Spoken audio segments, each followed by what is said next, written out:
বিগত দিনে পটুয়াখালীর নানান জায়গা থেকে গোটা বাংলাদেশকে কলঙ্কিত করা হয়েছে। সারা বাংলাদেশে বিভিন্ন জায়গায় তো সিল মারা হয়েছে, দিনের ভোট রাতে করা হয়েছে, কিন্তু আমাদের পটুয়াখালীর এমনও আসন আমরা বিগত দিনগুলোতে সোশ্যাল মিডিয়া এখনো পাওয়া যায়, সেখানে ভোটের কাজ শুরু করা ছাড়াই সেখানে প্রার্থীকে বিজয়ী ঘোষণা করে দেওয়া হয়েছে।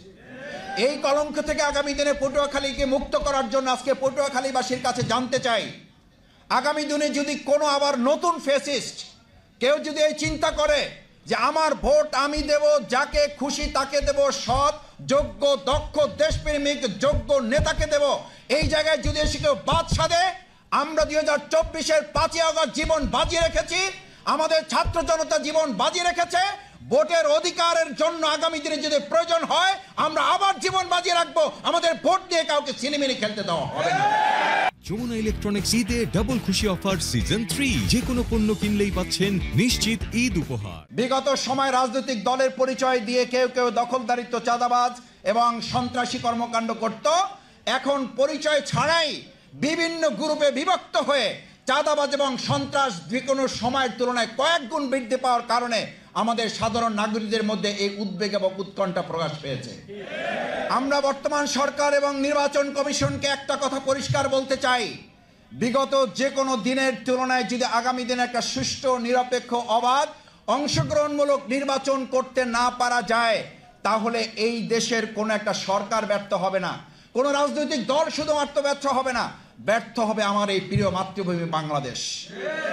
সুতরাং আমরা যারা এখানে উপস্থিত আছি, পটুয়াখালীস্থ ঢাকার বাসী, আমরা কি আমাদের বাংলাদেশকে ব্যর্থ হতে দিতে চাই?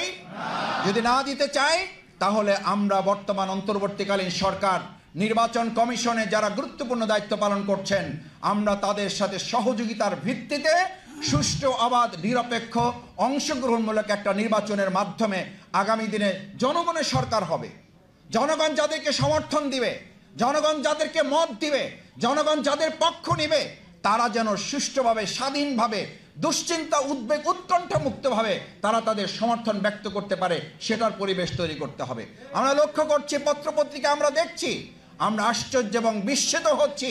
আমরা আজকে উদ্বেগের কথা এই কারণে জানাচ্ছি যে আজকে আমরা লক্ষ্য করছি যে কেউ কেউ এই কথা মনে করেন যে আমরা একটা সুষ্ঠু নির্বাচন করতে পারবো কিনা, এই কারণে কেউ কেউ পদত্যাগ করার মতো চিন্তা তার মধ্যে প্রকাশ পাচ্ছে।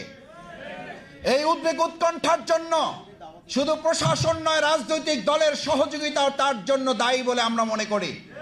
রাজনৈতিক দলগুলো যথাযথভাবে যদি এই বর্তমান সরকার নির্বাচন কমিশনকে সহযোগিতা করতে ব্যর্থ হয়, তাহলে ব্যর্থতার দায় শুধু প্রশাসন এবং নির্বাচন কমিশন নয়, রাজনৈতিক দল হিসেবে আমাদেরকে ব্যর্থতার দায় গ্রহণ করতে হবে। সেই জন্য আমি আশা করব রাজনৈতিক দলগুলো ঐক্যবদ্ধভাবে জনগণকে সাথে নিয়ে আগামী দিনে একটা সুষ্ঠু, সুন্দর, অবাধ এবং নিরপেক্ষ অংশগ্রহণমূলক নির্বাচন উপহার দেওয়ার জন্য আমাদের পটুয়াখালীবাসী আজকে এখানে যারা একত্রিত হয়েছেন, আমরা ভূমিকা পালন করব ইনশাআল্লাহ।